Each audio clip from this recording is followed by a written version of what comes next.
കേരളം മുഴുവൻ opposition parties മുഴുവൻ അദ്ദേഹത്തെ പല രീതിയിലും ചൂഷണം ചെയ്തിട്ടും റോങ് കേസുകൾ ഫ്രെയിം ചെയ്തു.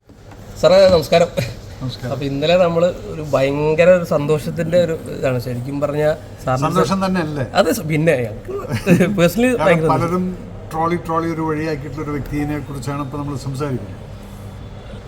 എല്ലാവർക്കുള്ള സന്തോഷത്തിനേക്കാൾ കൂടുതൽ നമ്മളൊക്കെ കൂടെ വർക്ക് ചെയ്തിട്ടുള്ള എന്നെ പോലുള്ള എനിക്കുള്ളൊരു സന്തോഷം എന്ന് പറഞ്ഞു കഴിഞ്ഞാൽ, ഞാനിപ്പോഴും സുരേഷിനെ കാണുന്നത് ഒരു കോ ആക്ടറെന്നോ അല്ലെങ്കിൽ ഒരു ആർട്ടിസ്റ്റ് എന്നുള്ള രീതിയിലുള്ള, ഞാൻ സുരേഷിൻ്റെ കയ്യിൽ കണ്ടിട്ടുള്ളൊരു ക്വാളിറ്റി എന്ന് പറയുന്നത് മനുഷ്യത്വപരമായിട്ടുള്ള മനുഷ്യരെ കണ്ടു കഴിഞ്ഞാലും അതും സങ്കടങ്ങൾ കണ്ടു കഴിഞ്ഞാൽ സ്വന്തം കണ്ണ് നിറയുന്നൊരു വ്യക്തിയായിട്ട് ഈ സ്വഭാവം എനിക്കുണ്ട്.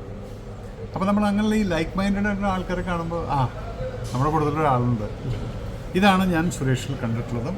നിങ്ങൾ പറഞ്ഞ പോലെ തന്നെ ഇന്നലെ വളരെയധികം സന്തോഷം എന്ന് പറഞ്ഞാൽ ആ ഹാർഡ് വർക്കിൽ ഒറ്റയ്ക്ക് നിന്നുകൊണ്ട് ഈ ലോകം, ഈ കേരളം മുഴുവൻ ഒപ്പോസിഷൻ പാർട്ടീസ് മുഴുവൻ അദ്ദേഹത്തെ പല രീതിയിലും ചൂഷണം ചെയ്തിട്ടും റോങ് കേസുകൾ ഫ്രെയിം ചെയ്തിട്ടും എല്ലാമായിട്ടും പുറത്തു വന്ന് വിജയശ്രീലാളിതനായി പുറത്തു വന്ന്, ഞാനവിടെ ക്യാമ്പയിനൊക്കെ പോയിരുന്ന സമയത്ത് ഞാൻ പറഞ്ഞിട്ടുണ്ട്, തൃശ്ശൂരിൽ നിന്ന് ഗോപി ജയിച്ചു കഴിഞ്ഞാൽ വിൽ ബി എ മിനിസ്റ്റർ എന്നുള്ളത്.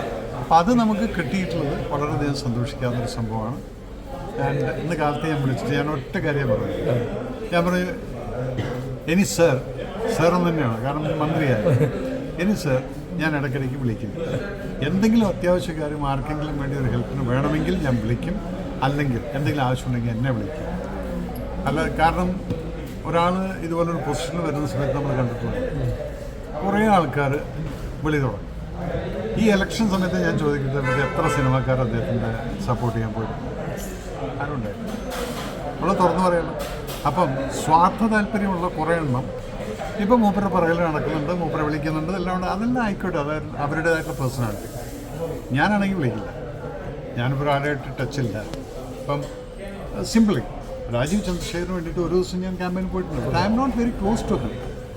അനി അദ്ദേഹം ജയിച്ചു കഴിഞ്ഞാലും ശരി, I will just sending a message congratulation. അതിൽ കൂടുതൽ ഒന്നും പിന്നീട് ഞാൻ, അതെൻ്റെ പേഴ്സണാലിറ്റിയാണ്. അപ്പോൾ സുരേഷ് ഗോപിയെക്കുറിച്ച് സംഭവം പറഞ്ഞു കഴിഞ്ഞാൽ, I really love him as A human being. പല സമയത്തും നിങ്ങൾ ആരും പ്രതികരിക്കാതിരുന്ന സമയത്ത് സുരേഷ് ഗോപിക്ക് വേണ്ടി ഞാൻ പ്രതികരിച്ചു. അത് ഈ സിനിമാ ലോകത്തുള്ള ഒരു മനുഷ്യൻ വാതർന്നിട്ടില്ല. സുരേഷ് ഗോപി പലപ്പോഴും ഇൻസൾട്ടാവുന്ന സമയം അപ്പൊക്കെ ഞാൻ പ്രതികരിച്ചിട്ടുണ്ട്. അതെന്തുകൊണ്ട്?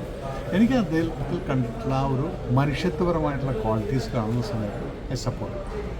നീയാണെങ്കിലും ശരി, ഈ മനുഷ്യത്വം കാണിക്കും, മനുഷ്യന്മാരോട് ദയയും കാര്യങ്ങളൊക്കെ കാണിക്കുന്ന ഒരു വ്യക്തിയാണ്. I die for you man. അതാണ് എൻ്റെ ക്യാരക്ടർ.